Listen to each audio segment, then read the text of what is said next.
Difference of matrices. Hello everyone. Today, we are going to begin our lesson on the difference of matrices. To start off, it is important to understand that finding the difference between two matrices is a fundamental operation in matrix and matrix algebra. If you have already studied matrix addition, you will find this quite intuitive, as conceptually, subtracting one matrix from another is very similar to adding them. To explain this in more formal terms, the difference between two matrices, which we will call matrix A and matrix B, is defined as the sum of matrix A and the negative of matrix B. Mathematically, if we have these two matrices, A and B, we express the operation as capital D equals capital A minus capital B, which is equivalent to capital D equals capital A plus negative capital B. In this expression, capital D represents the resulting difference matrix. Now, while the concept seems straightforward, we cannot simply subtract any two matrices we find. There is a critical requirement regarding their dimensions that we must verify first, which we will cover in the next slide. The fundamental condition. Before performing the subtraction, it is critical to check the order, or the dimensions, of the matrices. The fundamental condition is this: matrix subtraction is defined if and only if the two matrices, A and B, have the same order. To put it simply, this means they must possess the exact same number of rows and the exact same number of columns. To express this more formally, if matrix A is of order M by N and matrix B is of order P by Q, the operation A minus B is possible only if M equals P and N equals Q. If the orders differ in any way, the difference is said to be undefined, meaning the operation is mathematically impossible to perform. Now that we have established the basic concept of matrix subtraction in the previous slide, we must address a crucial rule before we attempt any actual calculations. Once you have verified that the dimensions are identical, you can then proceed to the actual subtraction process, which we will explore in detail in the next slide. Step-by-step process of subtraction. Now that we have established the fundamental condition for subtraction, let us walk through the actual step-by-step process. To find the difference between two matrices, which we will call matrix A and matrix B, where the individual elements are represented as a sub ij and B sub ij, please follow these 4 steps. First, you must verify the dimensions. As we emphasized in the previous slide, it is critical to ensure that both matrices have the exact same number of rows and columns. Otherwise, the operation is undefined. Second, you need to identify the corresponding elements. This means locating the elements that occupy the same relative position in both matrices. For instance, the element located in the first row and first column of matrix A corresponds directly to the element in the first row and first column of matrix B. Third, we perform the subtraction of these elements.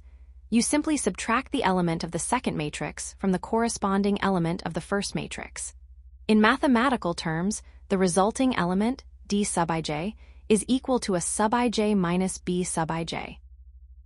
Finally, you construct the resultant matrix. You take each of these calculated values, D sub ij, and place them into the corresponding positions of your new matrix, which we call matrix D.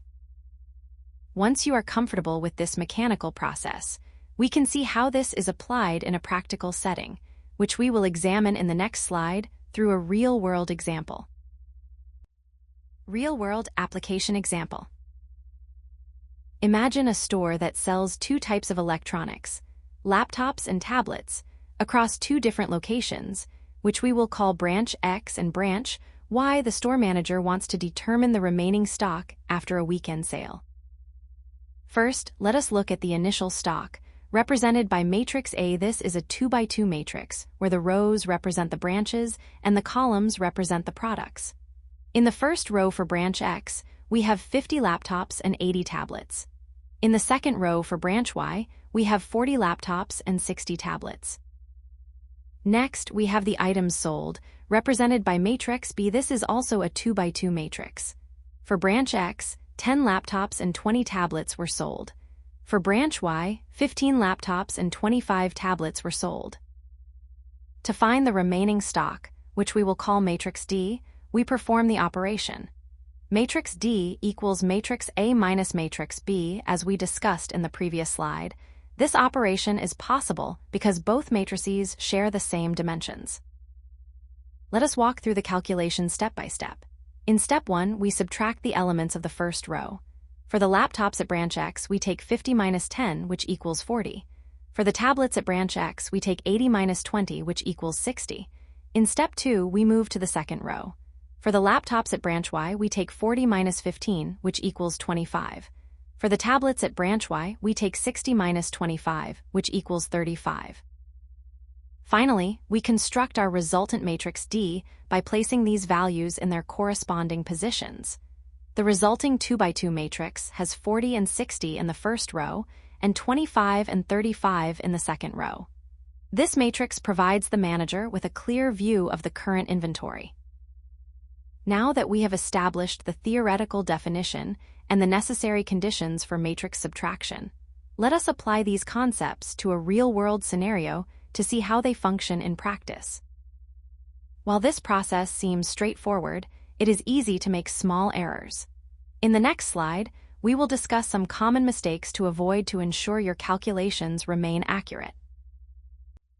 Common mistakes to avoid. Now that we have walked through a practical example, it is important to discuss some common pitfalls to ensure your calculations are accurate. First, let us address the issue of order mismatch. A frequent error is attempting to subtract a 2x3 matrix from a 2x2 matrix. As we discussed earlier when covering the fundamental condition, you must always verify that the dimensions are identical before you begin any subtraction. Otherwise, the operation is simply undefined. Second, be very mindful of sign errors. This is a common area where mistakes occur. Remember that when you subtract a negative element, the sign changes to positive. For instance, if the element in the first row and first column of matrix A is 5, and the corresponding element in matrix B is -3, the resulting element in matrix D would be 5 minus -3, which simplifies to 5 plus 3, giving us a final value of 8. Finally, avoid incorrect pairing. This happens when you accidentally subtract elements that are not in the same position. For example, you should never subtract the element in the first row and second column of matrix B from the element in the first row and first column of matrix A. Always ensure you are subtracting elements with the exact same row and column indices, as we outlined in our step-by-step process. Keeping these 3 points in mind will help you maintain precision in your work. Now, let us move to the final slide to summarize our key takeaways. Key takeaways. First, regarding the definition, remember that subtracting matrix B from matrix A is mathematically equivalent to adding the negative of matrix B to matrix A. Second, as we emphasized in the fundamental condition slide, the essential requirement is that both matrices must be of the same order, meaning they must have the same number of rows and columns, which we represent as m by n. Third, let's review the operation. The process is element-wise. This means that to find any specific element in the resulting matrix, D sub ij, you simply subtract the element B sub ij from the corresponding element, A sub ij. Finally, as a result of this process, the resulting matrix D will always have the exact same order as the original matrices A and B. To wrap up our lesson on the difference of matrices, let's go over the key takeaways to ensure you have a solid grasp of the concept. Keep these points in mind, and you will be able to handle matrix subtraction with confidence.